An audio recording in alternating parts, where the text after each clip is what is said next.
Պետություն քաղաքացի հարաբերությունը հետևյալն է, իմ պատկերացումը, որ պետությունը պետք է ուժեղացնի մարդուն, մարդը պետք է ուժեղացնի պետությանը։ Եվ հարցը ծագումից ինչպես պետք է պետությունը ուժեղացնի մարդուն։ Ես տենց որ ուզում եմ մի քիչ ավելի սովորականից դուրս խոսեմ, ասում եմ դրա համար կա 3 գործիք մարդուն ուժեղացնելու։ Առաջինը կրթությունն է, երկրորդը կրթությունն է, երրորդը կրթությունն է։ Այսինքն ես համոզված եմ, որ մարդուն ուժեղացնելու միայն մի ձև կա՝ կրթություն։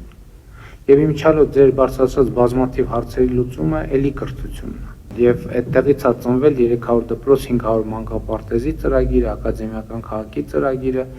եւ ես կարծում եմ, որ այսօրվա շատ խնդիրներ մենք պետք է լուծենք մանկապարտեզ եւ դպրոց կառուցելով, որտեղ կրթությունը լինի պատշաճ մակարդակի, բայց բնական ռեակցիա կլինի, որ մի րոպե դպրոցի եւ մանկապարտեզում միջով պրոցեսներ տեղի ունենան, որ իրանք երկրի մասշտաբով արդյունք ունենան, 10 տարի, 20 տարի, գուցե 30 տարի կանցնի։ Բայց խնդիրն է, որ այսօր ինչ որ մի անցյալ կետից 10 տարի, 20 տարի, 30 տարի անցավ։ Եվ նույն քրեական ենթամշակույթի մասին, որ խոսում եք, դա ինչ խնդրեմ է, դա առաջին հերթին կրթական խնդրեմ է, բայց առաջին հերթին երեխեքի կրթական խնդրեմը չի։ Առաջին հերթին երեխեքի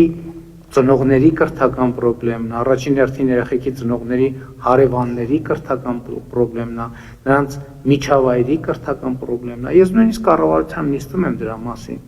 խոսեմ մի քանի անգամ, երբ որ մեր բազմաթիվ տեղերում, Երևանում, մարզերում եւ այլն, երեխաները, հատկապես տղա երեխաները սկսում են առաջին նախադասություններն ասել, հարազատները մեծ հաճույքով նրանց սկսում են, ասենք, հայհոյանքներ սովորացնել, հետո հավաքվում են եւ սկսում են ուրախանալ դրա վրա։ Հետևաբար, այսօրվա մեր բոլոր խնդիրների լուծումը ես տեսնում եմ կրթության ոլորտում ներդրում անելու մեջ։ Հիմա մենք անդադ ասում ենք 300 դպրոց 500 մանկապարտեզ ծրագիրը, որ ավարտվեց, ինչ է լինելու։ Լինելու է ուրիշ 300 դպրոց, մանկապարտեզը 500 չենք ասում, որովհետև վստահ չենք, որ 500 մանկապարտեզի անհրաժեշտություն կլինի, բայց Հայաստանում առաջիկա տարիներին մեր հաշվարկներով մենք մոտավորապես